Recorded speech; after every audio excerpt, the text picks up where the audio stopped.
ಆದರೆ ಪಾಪ ರಾಜಕೀಯ ಪ್ರಭಾವ ಇರೋಂಥ ಸಾಮಾನ್ಯ ಜನ ಸಹಜವಾಗಿ ಇದ್ರಲ್ಲಿ ಸಿಕ್ಕಾಕೊಳ್ತಾರೆ, ಶಿಕ್ಷೆ ಅನುಭವಿಸ್ತಾರೆ. ಸರಿ ಐತೆ ಆ ಮಾತನ್ನು. ಅದು ದೊಡ್ಡ ದಿಮಗಳು ತಪ್ಪಿಸ್ಕೊಳ್ತಾ ಇರ್ತಾವೆ. ಇದು ತಂದರೆ ಏನು ನಾಳೆ ಸಿಗ್ತದೆ. ಈಗ ನಿರ್ಭಯ ತೊಗೊಂಡು ಬಂದರು. ಮೊದಲು ಇತ್ತು ಕಾನೂನು ನಮ್ಮಲ್ಲ.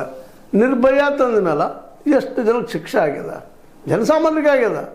ಅದು ದೊಡ್ಡ ಚೇರದಲ್ಲಿ ಕೊಡ್ತಂಥ ದೊಡ್ಡ ವ್ಯಕ್ತಿಗಳಿಗೆ, ದೊಡ್ಡ ಅಧಿಕಾರಿಗಳಿಗೆ ಎಷ್ಟು ಮಟ್ಟಿಗೆ ಅದು ಆಗ್ಯದ ಪಾಪ್ಲ ಇದು.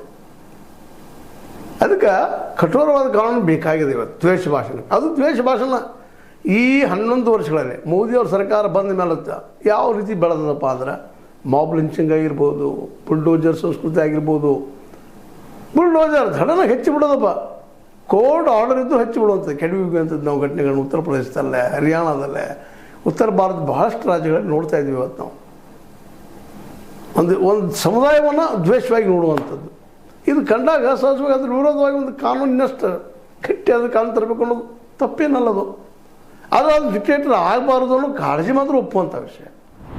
ಆರ್ ಅಶೋಕ್ ಅವರ ಆದೇಶದಲ್ಲಿ ಮಾತಾಡಿದ್ದು ಒಪ್ಪುವಂಥ ವಿಷಯ. ಅದು ಇನ್ನೊಂದು ಡಿಕ್ಟೇಟರ್ ಆಗಬಾರ್ದು ಅಂತ. ಹಾಗಾದ್ರೆ ಏನು ಮಾಡಬೇಕು ಅದನ್ನು ಚರ್ಚೆ ಮಾಡುವಂಥದ್ದು.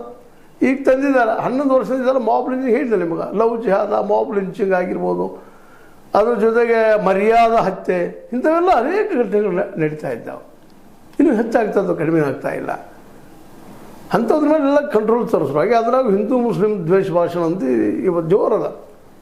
ನಮಗೆ ಸ್ವಾತಂತ್ರ್ಯದಪ್ಪ ಮಾತಾಡೋ ಸ್ವಾತಂತ್ರ್ಯ ಏನು ಬೇಕಾದ ಬಾಯಿಗೆ ಬಂದಿದ್ದು ಮಾತಾಡೋದು ನಾವು ನೋಡ್ತಾ ಇದ್ದೀವಿ.